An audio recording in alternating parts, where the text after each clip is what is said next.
L'Éthiopie est une fédération d'ethnies différentes.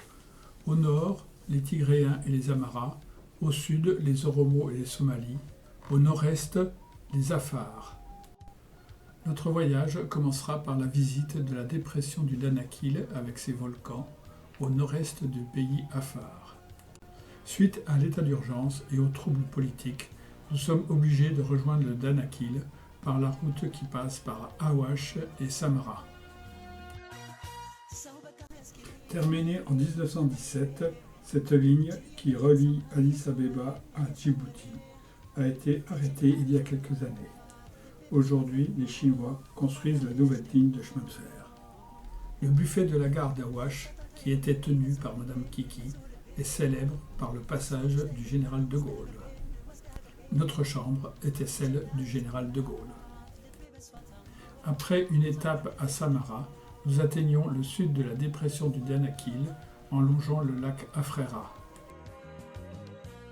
Le lac Afrera a une surface de 100 km² et se situe à moins 103 mètres d'altitude.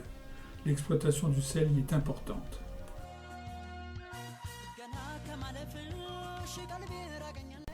C'est la nouvelle route qui relie Samara à Mekele. Début de la piste vers le volcan Erta Ale.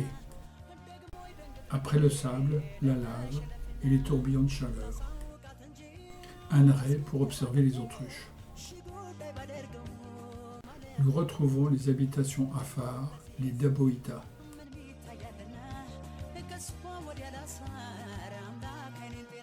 La piste est de plus en plus chaotique.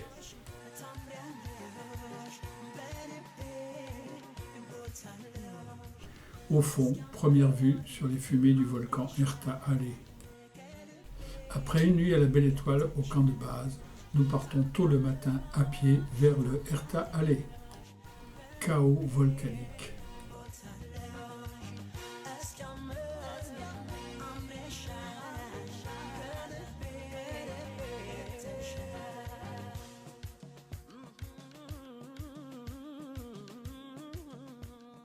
Bientôt arrivés au sommet, la caravane nous rattrape. Nous sommes bien accompagnés. Matelas et nourriture pour une nuit au sommet. Le camp Caldera est aussi un poste militaire. La frontière érythréenne n'est pas loin.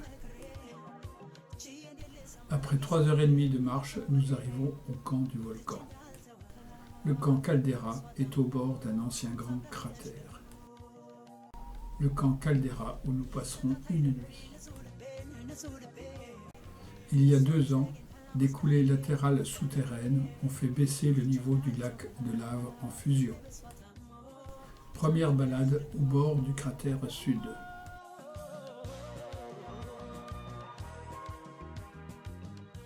Les vents sont défavorables, la fumée nous incommode.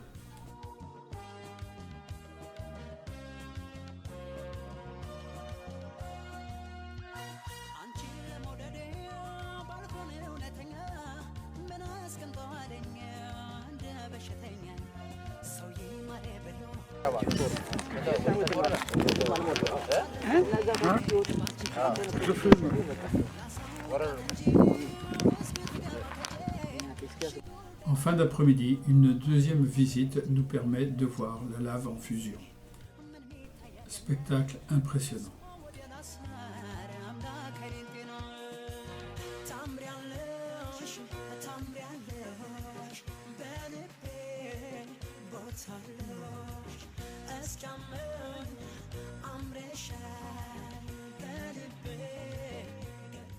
Vue du volcan la nuit depuis le camp.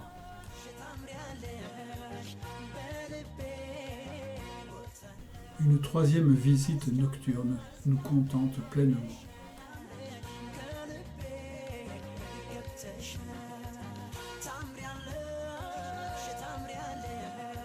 Salut. Salut. C'est incroyable. Quand il y avait un petit peu ça. Regardez cette marque. C'est pour le bon moment. Tu sais, ça Ça chauffe au fur et à mesure.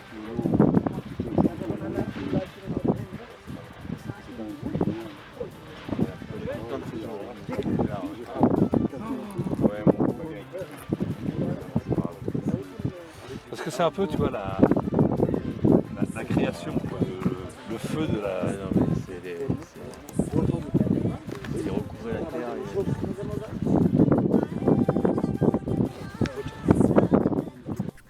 En route vers le lac Karoum.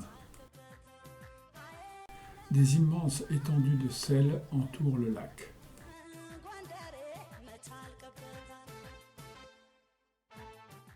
Nous sommes à moins 125 mètres par rapport au niveau de la mer.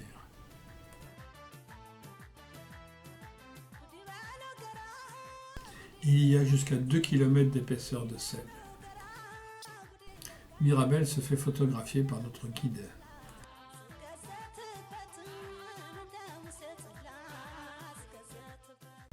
Le lendemain, nous retournons observer le transport et l'extraction du sel.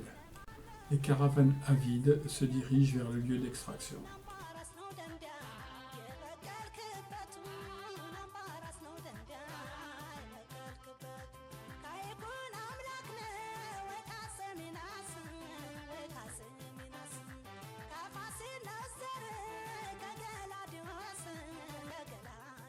Sur ces sites d'extraction, il peut faire jusqu'à 45 degrés à l'ombre.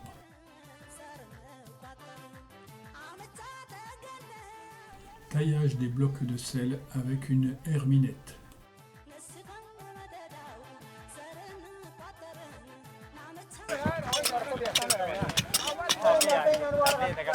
Le son sur les leviers.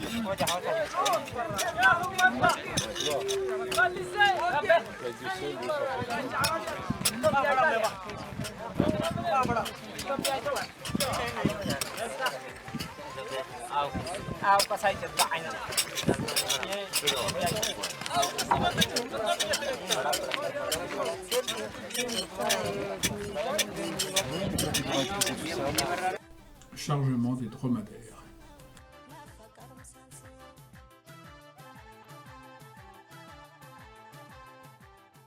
Départ chargé pour un long périple.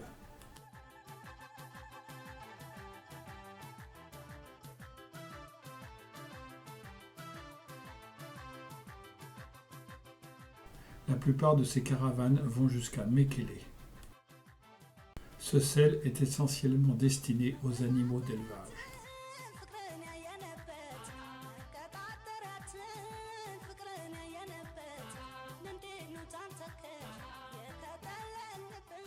En route vers le volcan du Dalol. Nous sommes à moins 82 mètres.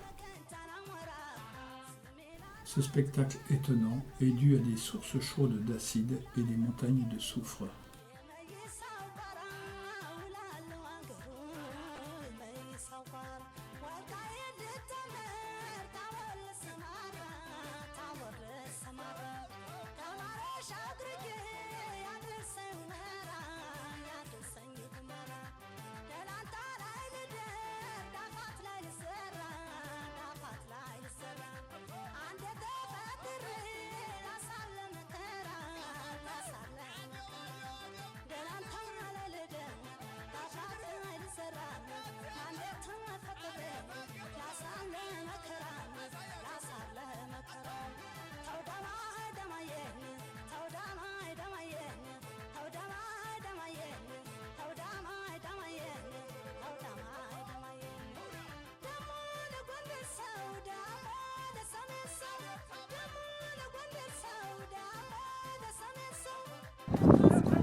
À proximité du volcan, ces canyons étonnants.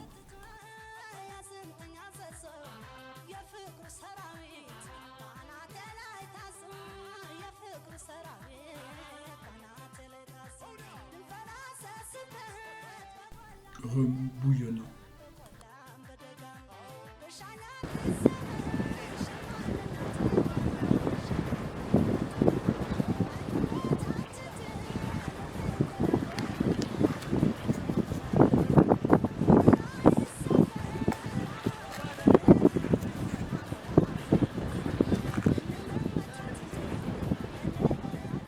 Un trou et de belles couleurs. Sur cette image, nous quittons le Danakil pour retrouver les villages afars que nous connaissons.